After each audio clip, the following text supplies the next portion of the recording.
Hi everybody. Today we're going to do our first basic reformer session. We're going to keep it really simple. We're going to go over the basics. Hopefully you guys are turning this on and you just got your IQ reformers, or you found a reformer somewhere online used and you have it set up in your house. Most of our reformers are going to be basic. Some springs are a little different colors, but you're always going to have a hard spring, which is usually the red, a medium spring, which is blue, and a yellow spring or an extra light spring, depending on how you're doing it. Some people call it light and extra light. Some reformers you can stock up, add some extra springs to. Currently we don't have that set up, so we won't worry about it. Do remember basic parts of your reformer: foot straps or hand straps, headrest, shoulder rest. The whole thing that moves here is the carriage. It moves nice and smoothly away from home and back. We'll consider this home. This is where it sits at home on the bump stops. The foot bar, there's a step here, a foot strap. Again, our springs are down here. We're going to keep it real easy. You guys have most likely been on the reformer before. If by chance you happen to find this just because you're looking for workouts, well, I'm sorry. I'll try to put a easier routine up there to go over the basics of the reformer. But again, we want to get moving. So we're going to lie down on our back. Remember, when we lie down on the reformer, you want to come down nice and easy. Shoulder right to the shoulder rest, roll right to your back. We're going to start out in first position. So we're going to put our feet on the foot bar, and we're going to kind of wrap our toe just a little bit around the edge of the foot bar and extend just a little bit and bring our heels together. Our knees are about 30 to 45 degrees out. They're not just flopped wide open. And we're going to start right here. We're going to keep our heels about 2 inches up from the foot bar, and we're going to inhale out nice and smoothly, trying to bring the thighs together. Again, as I inhale out, try to bring the thighs together, exhale right back. Making sure that your heels stay at one point. I'm going to do it wrong this time, so as I drive out, I don't want my heels to lower down just so my legs can come together. That's not what we're looking for. We want to keep those heels like on that imaginary high heel and come all the way out. If by chance you don't come all the way out and say this is as far as you can go, then that's it. Over time, your flexibility will increase, you'll loosen up, you'll be able to go the distance. Can we inhale away from home?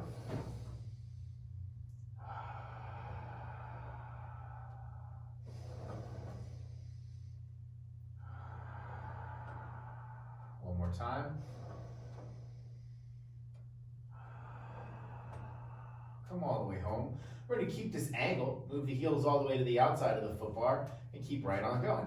Again, inhale away from home. Exhale as we pull the carriage back.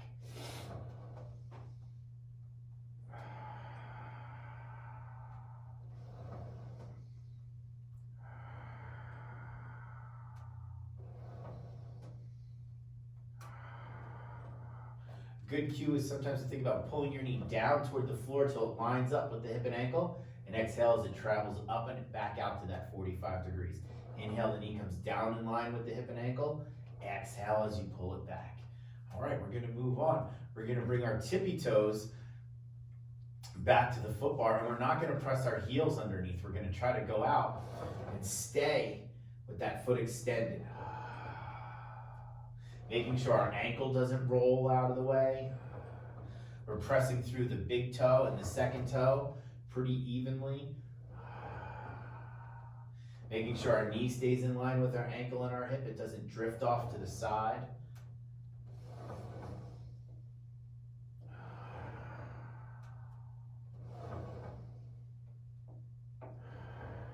One more time.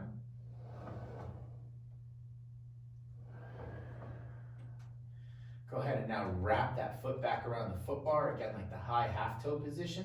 It's almost kind of like your top of your toes are just crawling under. Notice my heels are soft. From this position now, we're just going to continue right on, pressing out and back.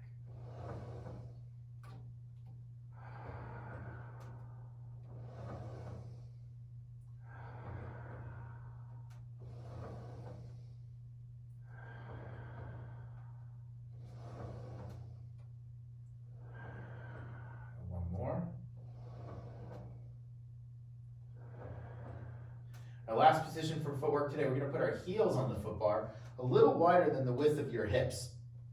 We're going to internally rotate the femurs or the thighs, and your knees will just touch. Now as we inhale and go away, the knees will spread, but only because of the angle of the legs. If you're really doing this right, you should really notice this in the hips, especially the outside of the glutes, right out here.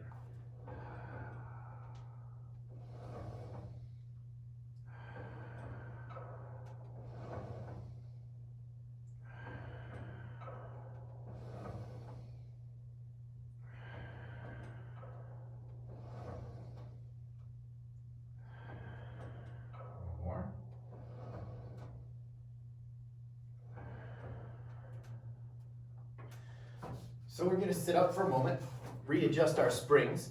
We're going to switch to a medium spring and a hard spring, so a red and a blue for most reformers. Again, most of us have a balanced body reformer. It tends to be the standard coloring for a medium and a hard spring. So we're going to have, again, a red and a blue on there. We're going to right back down. Heels are going to go on the foot bar at hip width, and we're going to go right into our pelvic curl or our articulating bridge. So we'll start out neutral spine.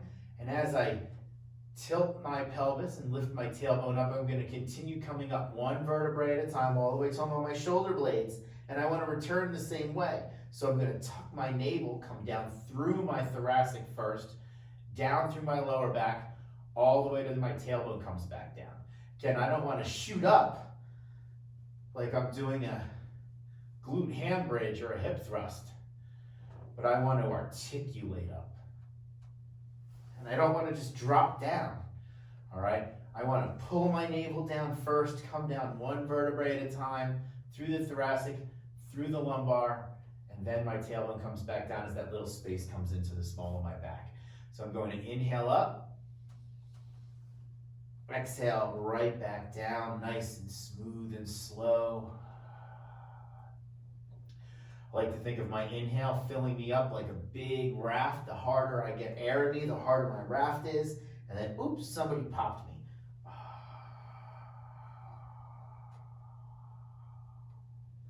One more time. Inhale, curl the pelvis up. Exhale, back down. Nice and smooth. Now our stirrups are right here on the little holders above us.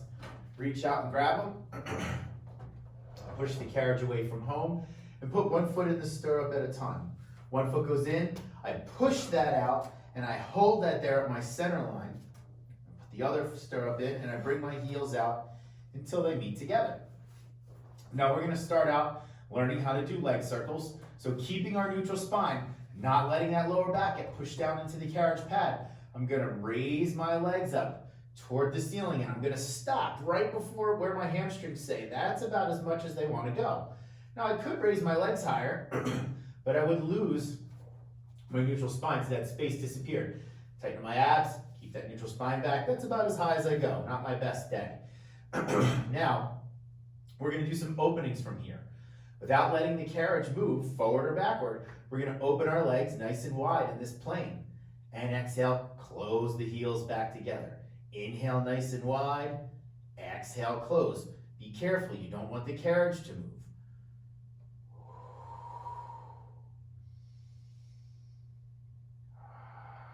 And one more time. Now in our leg circle, through that plane, the carriage won't move, but however, as we do the circle now, the feet stay nice and mobile. Inhale as the legs extend, exhale as they come all the way back around. Notice my feet don't stop moving, and they don't speed up at any one part. It's a nice smooth movement all the way around. I just don't let the carriage move during the lateral transition. One more time. And reverse.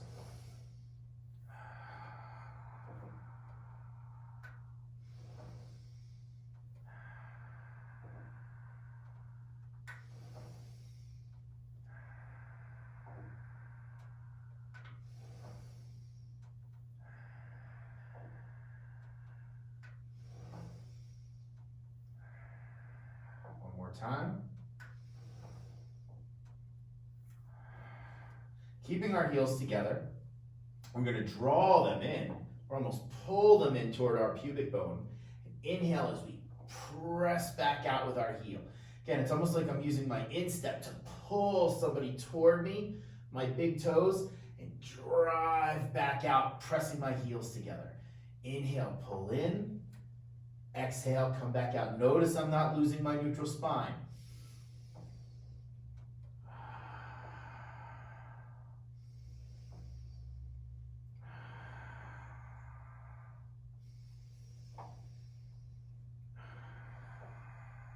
One more time. And into long spine now. Now this will be the first move that we're giving up our neutral spine for since we've been feet in the stirrups. So we're going to start out very much like an abdominal leg raise. The carriage is going to move. Our legs are going to drive straight to the ceiling. Somewhat the stirrups are going to help us. Most people, when they start out with this, they have a tendency of wanting to kind of like push back against the tension on the stirrups to try to elevate their butts more. It's not going to help you. You're going to end up dropping like a stone. You really have to make sure that your deep abdominal muscles and your pelvic floor are what's holding you up. There is a little bit of an opposing force involved with the hamstrings, but most people just drop all of their leg weight on there and it doesn't work out that well. So again, when we do this, it should be nice and smooth. I bring my legs up, I extend up, stacking up nice and high, squeeze my thighs together, pull that navel down, coming down one vertebrae at a time, folding at the hip, not letting the carriage move. Get as low as you can. When you can't get any lower, maybe you can get your lower back down. Maybe it's just before that. At that point, squeeze the glutes. Bring yourself back to the beginning.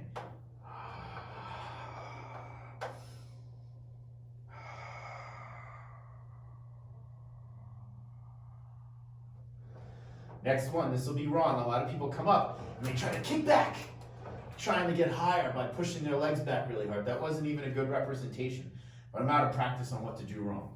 We're gonna come all the way up the right way. Squeeze, pull that navel down, come down one vertebrae at a time, all the way down to the tailbone if you can. Inhale and lengthen, we'll do two more. Exhale, draw that navel down, drive up, squeeze, pull the navel back down, coming down one vertebrae at a time, and lengthen, and one more time.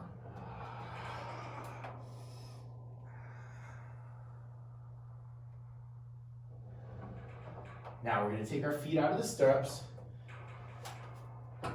foot down to the foot bar to be safe, foot down to the foot bar to be safe. Please put your stirrups away for just a moment. We sit right up, and what we're going to do is switch to just one red spring. We're going to lie right back down and put our hands in the loops. Now, today I'm just going to use the main outside loop, but you can use the smaller loop.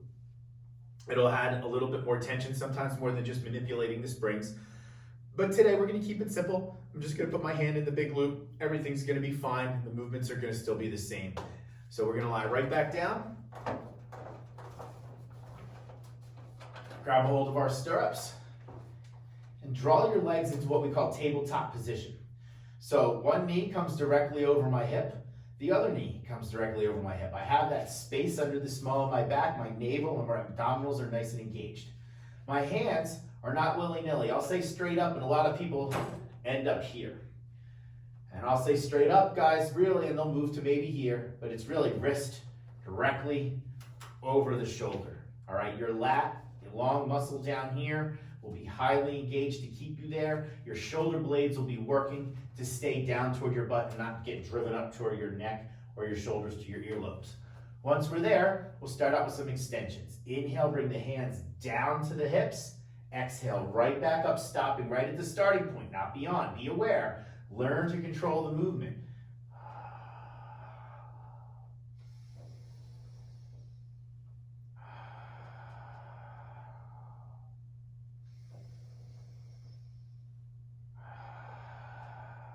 One more. And now, just like in leg circles, without letting the carriage move, transition the arms to a T position and adduct them to the hips.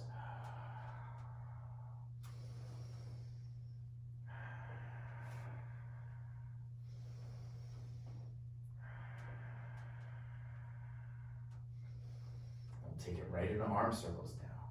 Exhale as the arms up and open. Inhale as they come to the hips.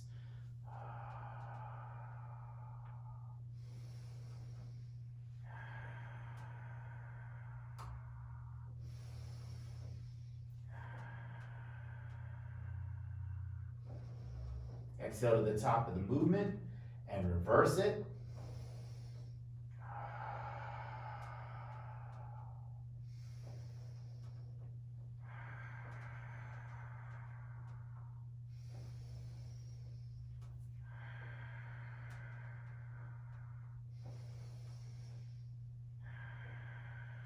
One more time. Go ahead, let your feet come down on the foot bar for a moment. Holding onto the stirrups, keep your legs together. Just drop both knees down to one side, a little stretch, give your hips and lower back and abs just a little moment. Again, if you're beginners on this or you haven't been on the reformer for a little bit, this stuff's challenging. It doesn't take long for the body to forget what you were missing. Now, again, beginner routine, so we're not going to dive right into the 100, but we are going to get used to doing into the position. So legs will remain in tabletop today, but we are going to flex our spine up. So as I exhale, I'm going to extend my spine up, reach past my hips, and come all the way back down. Again, exhale, come all the way, extend the spine, reach past the hips, inhale all the way back down. 4 more.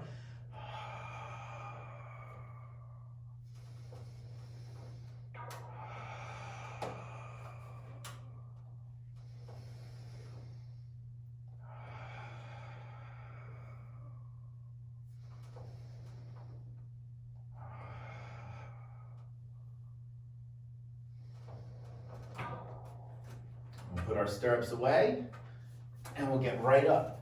Now we're going to go right into the down stretch. So we'll start out with that with at least 1 red and yellow spring. I'm a little stronger, so I tend to go a red and a blue, sometimes a little more, sometimes a little more than that.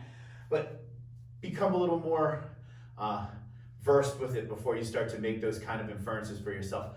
But as we go through these, sometimes I'll say, you may want to do this, go a little heavier, you may want to go lighter, or in this case, this exercise is one where we're going to do 2 versions of anyway, so you can see how it works different muscles, just depending on what type of tension we have it set up with. So we're going to start out, like I said, with a red and a blue, or a red and a yellow. I'll leave that up to you. Again, this is a position where we can change very easily on the fly anyway. So our feet will be right up against the shoulder rest, toes curled underneath, and we're going to work on some down stretch. So again, making sure our lats are engaged. Most people will get on here and they'll flop forward and their shoulders will come up and they think they're there. And it's so far from the right movement, guys. We want to make sure that we extend our chest forward over the foot bar, keeping our lats engaged, not letting them come up one little bit. Then drive the carriage away. My muscles between my kind of belt line and my abdominal, or my navel rather, my deep abdominals are really engaged. You want to keep that. You want to make sure you don't sway your hips down, but keep them engaged. Keep everything working. My glutes are engaged. My inner thighs are engaged. And in this particular case, my shoulders are doing a lot of work. Whoops.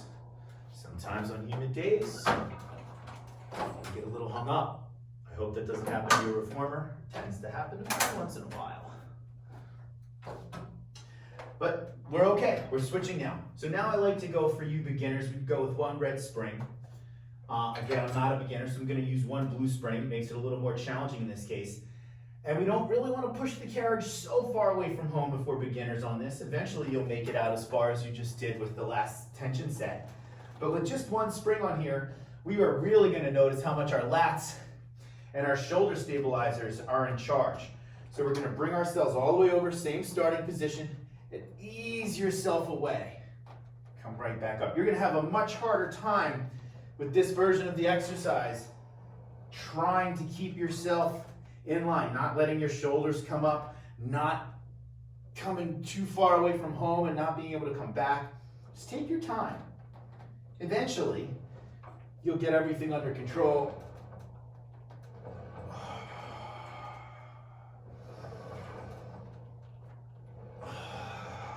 One more.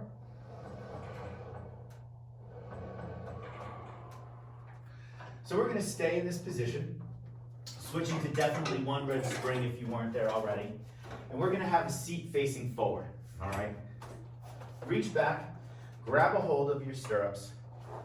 And since we're going to consider ourselves all newer today and not the loosest going. We're not going to even try to put our legs out straight yet, but we'll sit in cross-legged position. For those of you who can't, ideally this is Pilates, we want to work on everything. So sitting in an L-sit would be the most ideal, and you can always do that. Anytime somebody's sitting Indian style cross-legged, this would actually be the more ideal position to want to strive for. This is really tough. A lot of people are going to end up here, so like I said, strive for. But for those of you who can't sit cross-legged, if you just open your legs a little wider, okay, you can tend to sit upright. You can even sometimes leave them down a little bit. We can adjust you with a box, or you can order like a moon box for yourself, so you can still sit in this position. But this should be fine. If you can't sit with your legs together, just keeping them straight, you should be all right. So those of us who can, cross-legged, we're going to start out with the hands in front of us, slightly bent in the elbows, at the height of my chest. Not up here in front of my neck or my face. Again, if these ropes are wrapping around your neck, no bueno. So we're going to work on getting taller as we hug this big tree. Exhale, open up. Inhale, hug the tree. Now notice I'm not letting these crush me down or lean me back, but I'm staying upright. And there's a fair amount of tension on here, which the farther you go away from home increases. So you really are trying to, you can't just focus on sitting upright, but you have to work on knowing that's going to get harder the farther you go away from home. Inhale, getting taller. Notice I'm not jutting my neck up, okay? My head's coming straight out of my shoulders.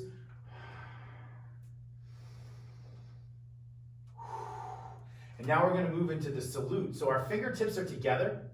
All right, it's like I'm making a big diamond almost. And I'm going to drive more up than away. Notice how these ropes aren't coming anywhere near my shoulders. If you're doing this in such a way where the ropes are hitting your shoulders, you're really missing out. There is tricep work here, but it's a lot of shoulder stabilizer.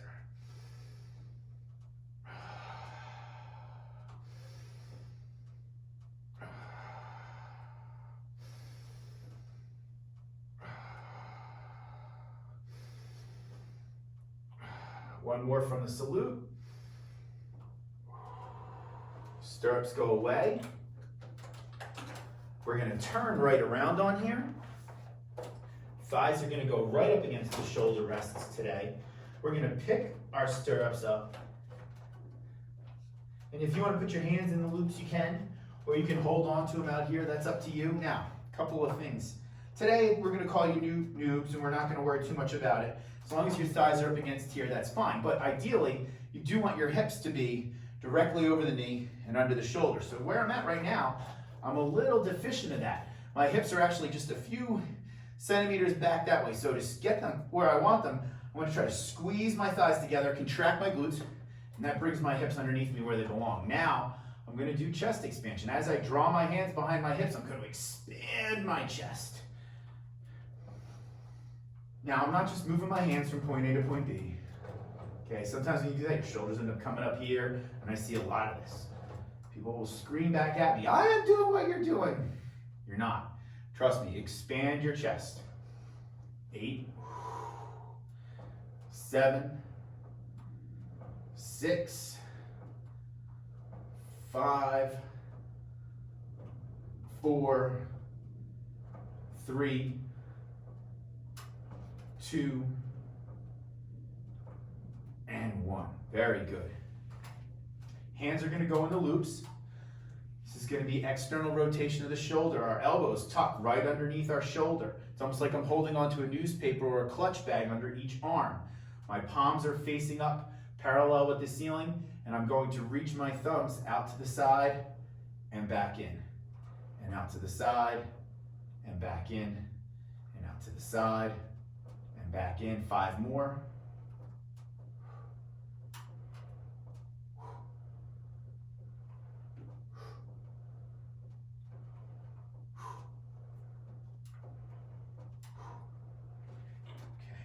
Stirrups can go away. We're going to turn around. We're going to go over a basic lunge today. So our left foot will go up against the shoulder rest, right foot right under the foot bar, and our rear leg is going to be straight, okay? So this is called the hamstring stretch in lunge, and it starts out with a hamstring stretch. Now, a quick reminder, guys, these are leg exercises, leg stretches. And even myself have been guilty of letting my arms take over, meaning as I push back in the hamstring stretch, I'm guilty of pushing with my arms, pushing with my shoulders, almost extending my spine, thinking that's gonna benefit me more. It's not. My hands are really here for balance. I really try to make sure that I'm pressing my hips back with my leg until my hamstring says no more. When I bend my knee to give it relief, I use this leg to pull myself forward. And the only thing my hands do is leverage me back up or tell me when to stand up out of the lunge. As soon as I feel my shoulders leverage up, that's when I stand right back up. Your knee, again, my right knee, shouldn't be jamming into the foot bar. Notice my elbows bent. That's the only reason that happens. If my elbows don't bend, that won't occur. 4, 3, 2, 1, and we'll switch sides.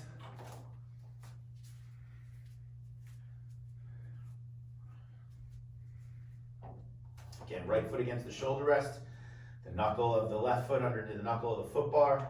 Let the legs do the work. So I push back with my left leg, scoop the hip pulling forward, and stand up out of the lunge. Focus on the left hamstring, telling you how far out to go. Feel your right hip scoop down and stretch. And 4 more. 3, 2, and 1 more.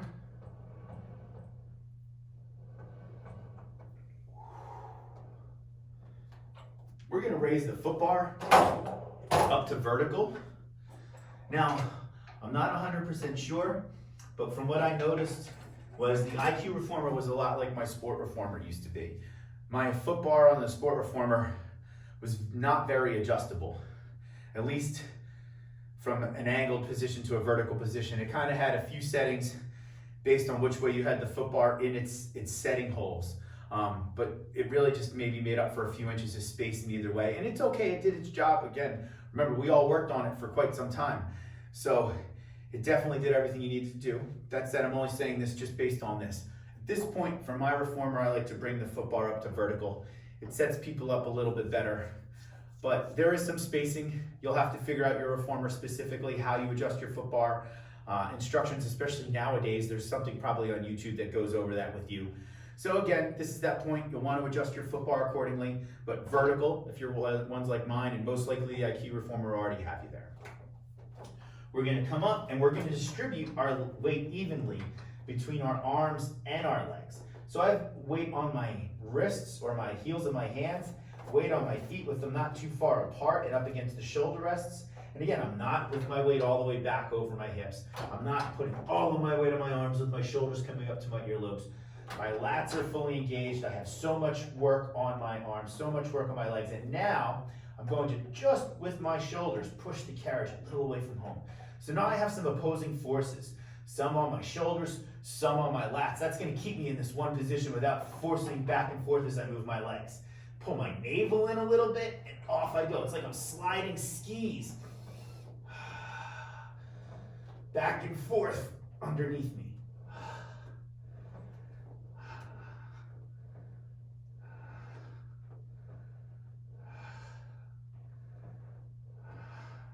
Go ahead and let the carriage come home.